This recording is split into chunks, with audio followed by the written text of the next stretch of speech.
were a trendsetter with the diamond bases, like bringing them back into the meta with Town Hall 15. So I feel like looking out for their defense is another thing which is really, really scary, and they're really good in preparing for a specific opponent. So let's see if that's going to be impact. But you guys will take it Ooh. away. Have fun with this crazy match. Oh, yes. Here we go, Eric. We've got ourselves that early... Is it early Warden Blimp? No, it's just setting that Blimp and freezing the Sweeper so it can go in and remove this multi-target Inferno. Yeah, just dropping out the multi-inferno that he can use as a funnel for the queen charge. He's able to get the CC pull out of it. The queen breaks off to the right there. Baby Dragon finishes the funnel. Another Baby Dragon, and he's got Party Wizards up ahead there getting the funnel to drive the queen into this Eagle Artillery. I like this approach, Carbon, but a lot of times when they use the Siege Machine early into the attack like this, then they are sometimes banking on this queen to cross all the way through to potentially all the way to the Town Hall. I guess we'll see how far he wants to push it. With 2 wall breakers, he could try to pat this wall break towards the builder hut next to that monolith. That would be some fantastic value. The charge would be crazy, but the pathing of the wall breaker AI, will it work? We'll have to see. As the king is going up and around, he can go for the scatter shot up there as he's moving his way through with some tassels popping, raging this queen, sending the RC for that multi so that the wall break, oh, it goes for the rage, and there's the next wall breaker. It targets the wall. Hopefully it can open it. Oh, nice! I like that invisibility, protecting the wall breaker as it passed through, especially when that rage tower activates and you have the multi-inferno doing more damage. That wall breaker could die on this transition through, but he gets the wall open, and he's now able to push the queen into the Town Hall compartment with those top compartments cleared, but he is going to be distracted for a little bit there, and the king is kind of falling short, so this pathing is definitely not fully set yet, Carbon. It's not, but they did actually wall break the race, so now the queen secures that scatter shot, which actually works in his favor. Oh, the monolith forces that queen ability, but she can loop back around to go for it, but she's still working on the ground expo, trying to remove that value as the Lalo's going to go for the Town Hall. Yeah, but he keeps the queen alive there. She's able to step in and take the monolith down, freezing the Town Hall. Only a single Inferno on that edge of the base over there, but he will rage up on the approach to it, and the queen is assisting with the Town takedown. Bunch of red air bombs are going off there. Queen drops, but all the red air bombs are soaked up while he's under the ward ability, and he seems to have escaped the poison there, but he still has some big threats on the backside. Oh, unfortunately, that rage up scatter and the defensive queen right there was unable to push their way through, and we've got ourselves a defense from Bernal. We saw the wall breaks trying to give that queen access, but unfortunately, the queen was not able to continue her push all the way to the Town Hall, and that tornado trap slowing those balloons down. Where you really want to use a warden ability, yes, you have to use it when the Town Hall explodes, but you would love to use it on the backside to really push your way through. But those rage spell towers are nasty, Eric. Yeah, it's kind of a catch-22. If you don't pop the ward ability on the approach, then you lose a ton of balloons there on your way to the Town Hall.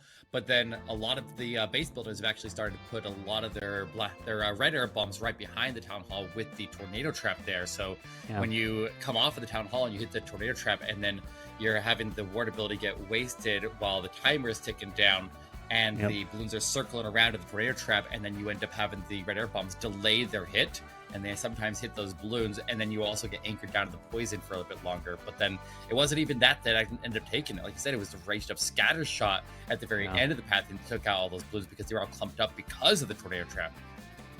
Yep, that tornado trap is nasty. They're trying to stop those super minion blimps on top of the Town Hall to get that value. And, you know, the red air bombs worked really well well, they weren't going off because of the warden ability, but that tornado trap there also would have taken them down. So very nice try there. But this is the first attack here in this match. But we're repotted, and now Navi's going to be up next. Remember, the winner of this match is then going to take on Strut in the upper bracket. So let's see what Stars can do with his signature, a Zap Lalo attack, Eric. He's been using this a lot in Legend League. He's been using this and a Skelly Donut variation of it in a lot of the wars recently. But the basic idea of this attack here is we zap out one of the expos, one of the multi-infernos that are on either side of the Eagle Artillery, and then we charge a big kill squad into the other side. So it looks like he's going to go zap out the left side, which means he would probably be charging the right side and try to get the other two multi-infernos and the Eagle Artillery down. And often we see him when he does attack go all the way over and get the defensive queen and the scatter shot as well. So if he gets all that, then he's going to have an easy time with 28 balloons and 3 hounds to wipe out the other half of the base. Yeah, my question would be, you know, would one more lightning be worth it to take out an Eagle artillery? But now that I see the logs coming in, will the log... No, the giant bomb multi-combination not able to take out the Eagle artillery with the log, so that is actually going to hurt here. Yeah, he had Tessa's pop that ended up targeting the log launcher, and then the multi-infernos were targeting the log launcher, so we just couldn't throw enough logs right there. But at least the Yetis are able to go in there and they get the other buildings down. And what's left there with a little bit of a lane with low damage there is a path for the Road Champion to go in to pick up the Eagle Artillery or just a couple of balloons. We've seen him handle this before. I know that he can get through the Eagle Artillery, but he's also struggling down on the right side as he doesn't get through to the scatter shot because the Lava Hound ends up coming out and intercepting her. Well, this Eagle Artillery's back to full health, and now it's going to rain fire down, and the defensive rage is coming back next to that Eagle.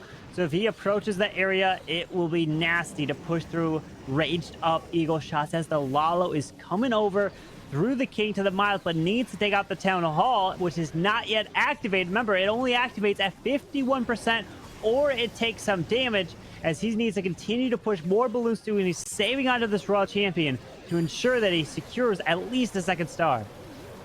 Can't really get the Road Champion in by the Town Hall side of the base there because of the defensive King standing right there. So the Blues kind of need to take it, but Poison slowing them down there. The Ray's trying to boost them through. They're hitting the Tornado Trap. There's only one balloon above it, but there's the big pack taking the turn. But that means the entire pack is going to go down to the blast, and the Road Champion is on a row with a lot of base left here to take down, Carp. Yeah, we've got a little Lalo coming to the far left with the Hound and Balloon still moving through there. But that Eagle Artillery is raining fire down with that defensive rage going off. The Raw Champion's got her ability. Skips across here, takes out the Arch Tower. But you look at the percent. He's still getting into the 90% range, which is clutch for any attack here. If you're going to fail, you need to be in the 90s, as close to the 3-star as possible. But very nice try to stars. Unfortunately, would that one more lightning spell made a huge difference? I guess we wouldn't know. Yes, we don't know. maybe. But I think the scatter shot might have been the bigger nail in the coffin here, because the scatter shot was supposed to go down to the Queen, and it's the last real line of defense here that was able to stop this. Although the Expo also would have been valuable to get the World Champion through there, but it looks like Electric Owl almost able to take it down, 96%, and that's what's impressive about Stars, and that's why he's so good in Legend League as well, is because even when he misses, he rises that percentage up very, very high. He doesn't give up on the original plan. He continues, and he secures the final takedown, and he makes sure he frees up every bit of trash around the edge of the base there, so it always ends up as a usable result, even when he ends up missing. Absolutely. Very nice job there, and it's clutch because that percentage can make a huge difference when it comes to the end of the attack. And we always talk about, you know, like what Agent did in the previous war, a Stars level recovery. Stars gets the crazy value after not able to secure Eagle Artillery at the very beginning. But here we go with Mech. Talked about it before, where we have a super barbarian attack. So it's like Strut brought in a previous match with a Queen charge recall into the super barbarians, as these players love to bring Queen charges because of how good they are at controlling the Queen, or, you know, put in air quotes, trying to get your Queen to go where you want, because she does have a mind of her own. She does. But just stepping in here and only deploying 4 of his healers as he secures the Tower takedown is a nice way to set up this attack here, because we saw how much trouble the Eagle Artillery caused in the last attack. But if we can get the Town Hall down, and then we can recall out and then charge the Eagle Artillery. Oh, no! He messes that up. He drops in a couple soup or barbs, and he's going back for it, but it goes down. Okay. That was a little bit of a mistake there, Carbon. Oh gosh, the moment you try to time it perfectly, you know, drop the recall so the Queen gets that final shot. Oh, you know, it happens to the best of us, as we got the log launcher coming in with that Warden and King assistance from the top side to go into the Eagle Artillery all the way through here. Now the Queen's making her way to the scatter shot to the right side. Now, usually when he pops this Warden ability is when you pop that King, so you can protect all the King's barbarians through that push. Also, the king at the same time is making sure the log launcher is not taking any extra damage there, so it can throw the maximum number of logs there that its HP pool will allow. But look at this, wall break gets the queen to not go anywhere. That was a very useless wall breaker right there, Carbon. He's going for another attempt though, and that one's going to the range tower, and another one to follow behind that, which would push him across into the middle of the base there, but that one gets sprung, and he's going to miss the wall break entry here, but he can still reach that multi, so the queen can just find a wall and attack it and wait until he's got extra reinforcements from the other side of the base. It's going to come down to this Royal Champion with an Invis, sending it into a defensive range, and Skeletons all coming out in front of the Royal Champion. They are going to be so devastating as the RC ability is going to be forced, and he still has to get through a multi and a monolith still in this attack. He uses that Invis, but unfortunately, this queen does not have ability anymore, and these super barbarians are all gone, and there's a lot of power with that monolith still up in this base. Yeah, 20 seconds here to gather as much percentage as he can climb it up to, but yeah, this queen's gonna get overwhelmed here pretty quickly by that monolith. She doesn't have any rages to boost her healing output. He's still got a Yeti on the left side of the base there, and but nah, the Yeti's not even gonna die out there, which would potentially take an extra building, or does it? No, the healers are going to heal us, so they're not even letting it throw. So it's going to die out there as time expires. 93%, a solid attempt there, but I don't know what he could have done different there. It looked like everything mostly went to plan other than the wall break, and that didn't really cause that many problems because he still ended up having the queen go where he wanted to anyways. Eventually she got there. She was a little bit slow. Yeah, that recall, unfortunately, pulling that queen back just a tad bit too early there. You know, we've seen it happen before, but, you know, you just got to be patient. You got to wait and make sure the tower goes down, even with the final shots. The things that can throw you off is when there are, like, builders behind repairing that town hall, which can kind of mess with your timing and how you're used to when the queen getting shots off, and sometimes those builders are just too much. I don't know if there were in that case, but we've got Gaku now with a queen charge recall mass Inferno Dragons. When I see the mass Inferno Dragons come in, I take a look at usually what does that mean? There's a lot of ground expos. So take a look at this base, all ground expos here in the space. So he's looking to remove the air defense to the bottom side. He removed the other air defense to the left with rocket loons, and he could send the queen to the left to help path her way to that multi, and which is near the eagle, so the Inferno Dragons can go right in between. Yeah, but he's just going to put the queen on that far left side there, and with the rocket balloons already removing the air defense, it kind of just funneled her, but at the same time, it's going to protect the entry in for the Inferno Dragons. Down comes a Skeleton Spell, making sure to place it in advance there to disable the defensive queen and that scatter shot, distract it as the Inferno Dragons make their way forward here, and then we'll have more Inferno Dragons protected by the other skeleton spells once we get to the core of the base, but he needs to get the value out of the blimp here. And I see that he's got a bunch of invisibility, and it looks like it is going to be a super minion bomb that's going to drop out there and try to secure the tower takedown. And if it gets anything on top of that, that'd be fantastic. A sweeper would be really valuable right there, as he could get knocked back. And we know that Inferno Dragons, if they get knocked back, it resets their beam every single time. So avoiding sweeper knockback is very critical to make this stack work. The defensive CC choice is really making a difference here, because those archers slow the Inferno Dragons up, where they had to keep retargeting, and they're going down here. They're trying to grab this eagle, but the thing is, his queen went down. The healers were getting hit, as a Raw champion now needs to go into this multi-target Inferno. Can his heroes continue their path through with that old Tesla farm waiting near this monolith? Very, very heavy back end there, with the king also down there as well. The king could intercept the road champion, and so he has one headhunter. So there's a very, I don't know. I'm kind of feeling skeptical about this one here, Carver. There's a lot of base left, and with only the road champion, she's not going to have the punch to even really get past the expo, nonetheless go all the way down to that big block of defenses down south. Yeah, I think the CC choice is what made the difference. Like, all those archers coming out, the poison spell was not used on the archers, but they were used maybe, I think, on the super minions. I think came out of the defensive CC as well. But unfortunate there for Gaku, was not able to push those Inferno Dragons on through, and the Teslas definitely on this backside would have been too much, as he had to try to path his way around. But that queen going down to the top side, He was relying on that queen to stay up for the whole raid, to run her way all the way around, and unfortunately was not able to get the value with his Inferno Dragons. I like this archer down south making the battle builder run sprints back and forth. He's like, step off, come back, step off, come back, step off, come back. Yep. little duel down there, but obviously that's about all the percentage to get there. 81%. It is the lowest percentage attack of the war so far. A big miss here from Navi, and it does. I think that actually ties up the score, like down to the percentage. I think that's exact high right there. Really? We'll take a look as the scoreboard will come up, but that can make it. Oh, you're right. Wow. So this match is completely wiped clean slate. So it's really a 3-match war, best of 3 into your attacks. Well, whatever you could do, 4 stars each.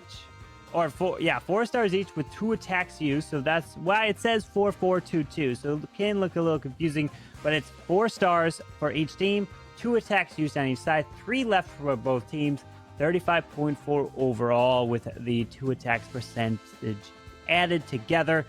So, man, now it's going to come down to the final 3 attacks for each team, as we got General X coming in, and oh, don't show this to Itsu. He's not going to be happy. It's a Queen Charge Recall Super Dragons, because Itsu's talked about how this attack strategy is so difficult to try to execute. It's just not working, as we unfortunately we'll see it out come a little bit. They're resetting it, but Super Dragons only really has worked like one time with the Queen Charge Recall. We saw it work with lightning spells, but there's been so many fails. What's your thoughts on Super Dragons, Eric?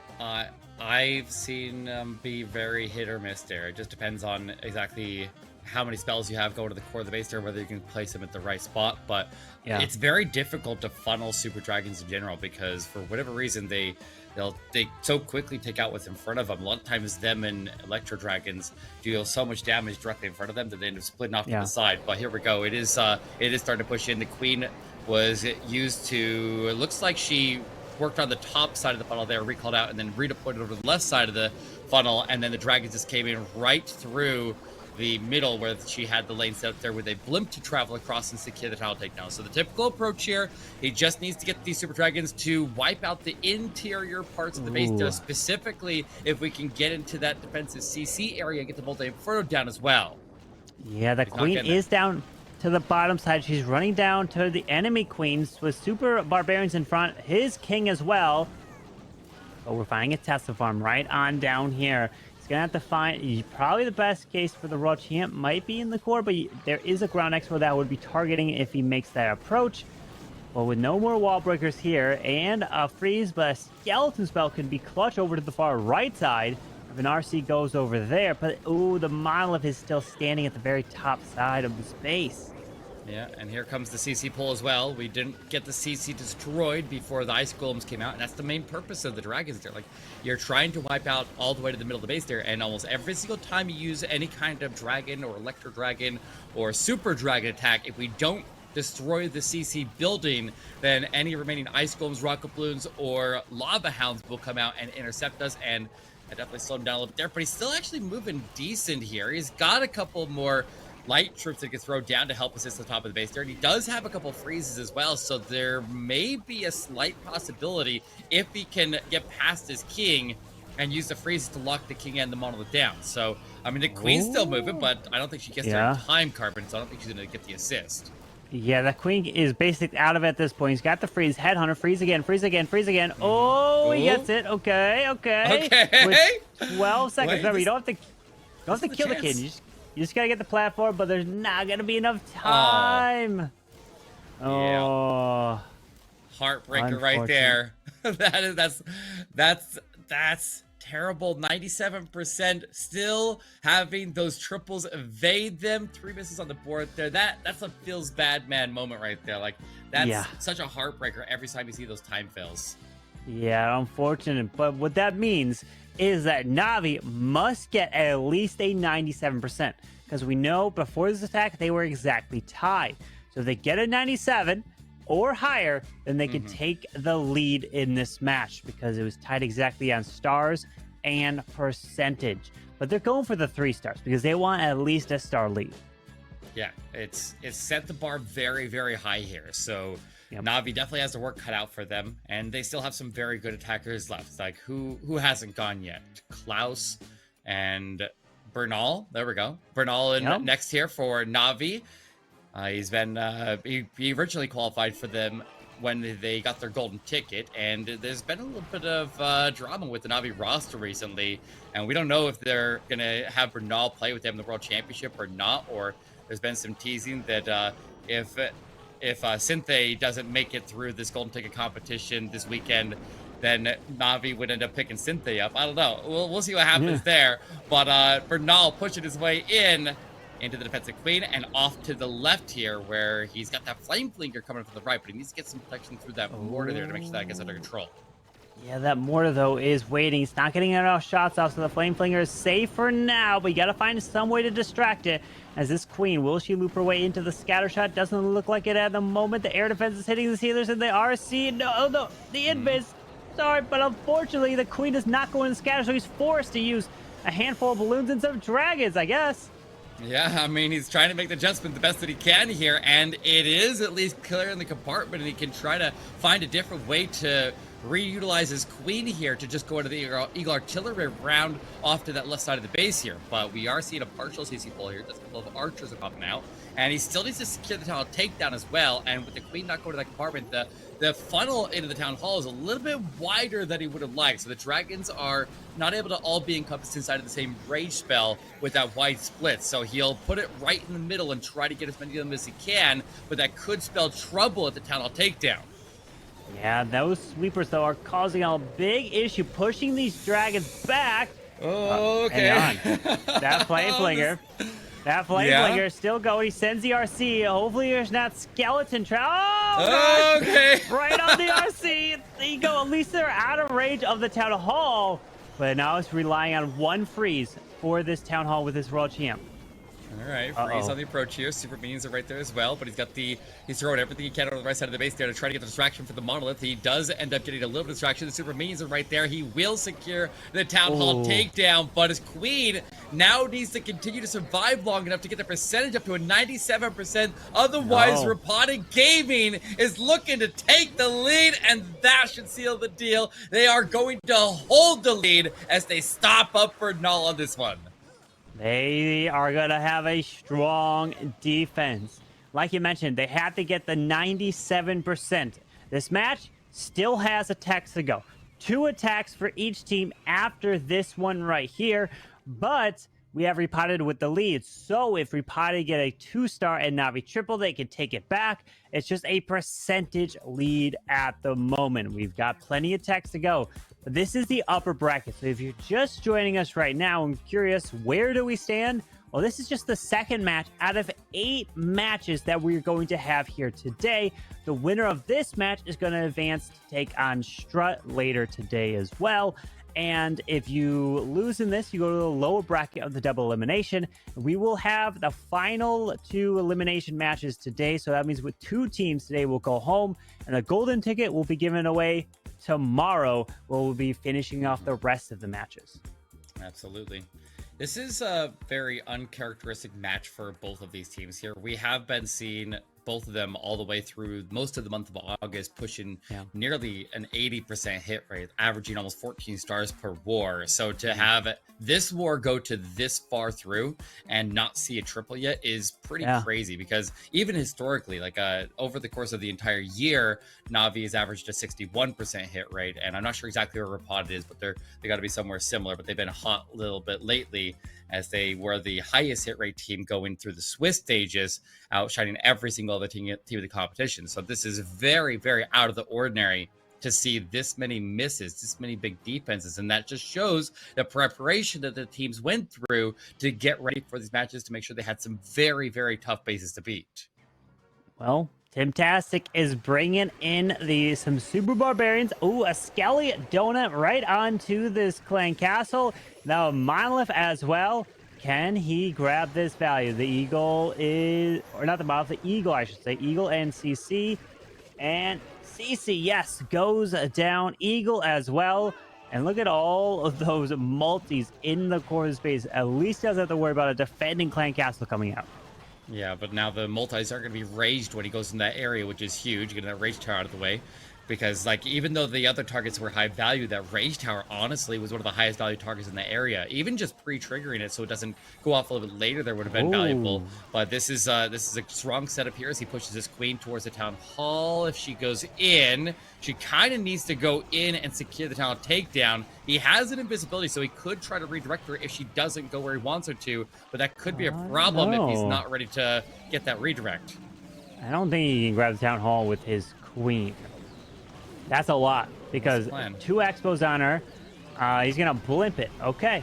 He's going to send that blimp. Dragon Rider's coming in. He avoids the sweeper, which is pointing in that direction. Poison spell gets launched, rages. So the balloons and rocket loons and Yetis can help secure this town hall.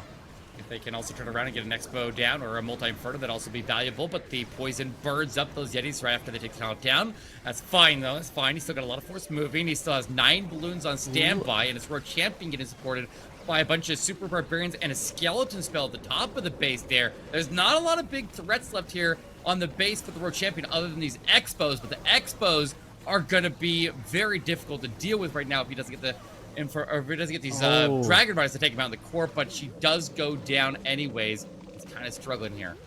That monolith with the Skellies out in front really clutched up to take out the defending Royal Champion.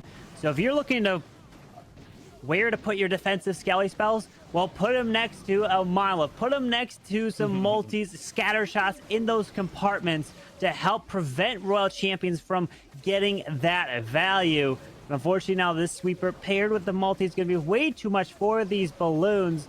He did use a lot of free spells, unfortunately, on the defensive Royal Champion to ensure to help take her down because it was hitting the Dragon Riders, hitting the Warden. The Owl was able to secure her, but it would have been very useful to use those freezes onto the Monolith to help protect his Royal Champion. Right, but it should at least sustain their percentage advantage. So like it's still good percentage, and then Navi had that slip up right before. So I believe Navi went into this one with a 13 building deficit in the percentage. So we're gonna see Repotted maintain the percentage advantage no matter what here. But Navi could end up taking the stars and putting themselves over the top. Yeah, these defenses, this is what this war has been. A war of the defensive side. You know for sure that people are taking their screenshots of these bases and starting to build them already. You know, probably as I'm saying that, people are starting to build them. They are not waiting at all because they want to have them. If they are holding against teams like Navi and Repotted, you know they are going to be really good for you in your regular wars or clan war leagues. Exactly. Yeah, this is gonna come down to the wire now, I guess. Regardless of the result of this next attack here, whether they triple or they end up with a miss, then we go to the final exchange here with that one deciding this. So Repotted really needs to make sure that last plan is set strong. But let's see if Kazuma can put his team ahead here as we go in with a queen charge recall into Lalo, starting the queen over to the left side of the base here to go after the defensive queen. And a couple sneaky goblins looking to funnel her off to the right to head towards the Eagle Artillery. Now the question is, can he get her to turn back and go to the multi, or is that even what he's intending to do in that area? It's all a question of how far do we push the queen before we recall her out, because time is a very critical factor in these queen charges, and you want to make sure that you are able to take out some key targets, but make sure you get out of there before we exhaust too many of our spells. And I guess we'll see how far he wants to go with it. Yeah, with this queen pathing her way in towards this Eagle Artillery. Oh, never mind. Yep, with that recall, does not want that queen. Yeah, that flame flinger. Yeah, I'll grab this value. Looks like that he wants to path this queen in towards the town hall at this point with 9 hogs. You know, 9 hogs with a Royal Champion can do some nice work. With this queen, though, how is he gonna... Oh, yeah, he's gonna have to freeze the ground expo because the flame flinger would get in range. So now the ground expo will be unlocked on his queen to help protect his flame flinger even more. That was clever. That was clever right there to delay the expo lockdown on the flame flinger, but he does deploy the last healer there, and the queen will pull the CC. It's a light CC here. Bunch of archers, headhunters, and super minions. but he does end up getting forced to ability there, and he does get targeted by the Air Expo. But the Queen keeps charging forward here, and that's barely going to slow her down. She's moving fast, and that means she's going to sustain that extra damage from all the defenses for less time before she steps in. He'll rage up, re-invisibility, and he will take that tunnel down and then distract the Monolith with the Lalo coming in from the top side. Yeah, the balloons going to the Monolith is saving this Queen. Definitely very smart to send the balloons there, but you need to be worried about the red air bombs, though. The Warden, what are you doing? Go. Wait, is there? Yeah, the Warden's there. Raw Champions under this Lalo. King going to the top side where that scatter shot is still, or actually his flame flinger is still going as the Warden belly is finally now used. Yeah, but he did lose a lot of balloons there at the early stages of the attack, but he's going to throw in the Hogs into the far right side of the base there. Balloons are just coasting what's left of them, but the Road Champion is trying to hang on. She has her ability. She steps into the scatter shot. Ground Skelly's distract. Electric Owl was help clear those up, though, and get her back into action. She's able to get the defenses down. Hogs swarm the defensive Grand Warden, and there it is. Kazuma gets the first triple of the war and is going to put Navi into the lead. Well done to Kazuma, getting it done with a Queen charge. Recall Lalo with Hogs. Do we got a new name for an attack strategy coming in? 9 Hog Riders used, and a lot of them were not even really have to be used at all. Kind of more cleanup troops at that. But this now puts them in the lead. And the last stacker that's going to be for Navi to come in, Klaus. Will he be able to clutch it and get a 3-star to lock it up no matter what for the final attack? Well, Repotted are going to have to answer with a 3-star of their own to force Klaus to have to do that.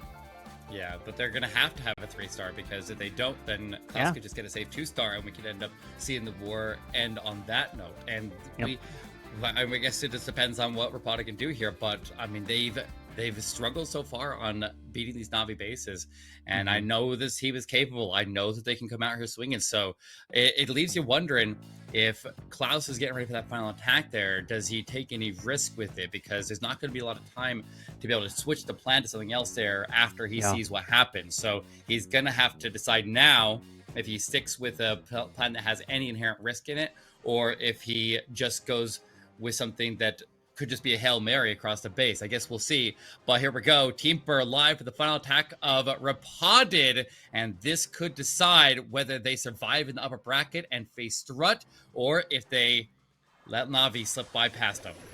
Yeah, with a Skelly Donut helping to remove now a Clan Castle and a multi-target Inferno. He does have 1 Bath Spell. Not using it. You could use it in front of maybe a Dragon Rider to help grab some value. But there we go. It goes down. Value secured in the start.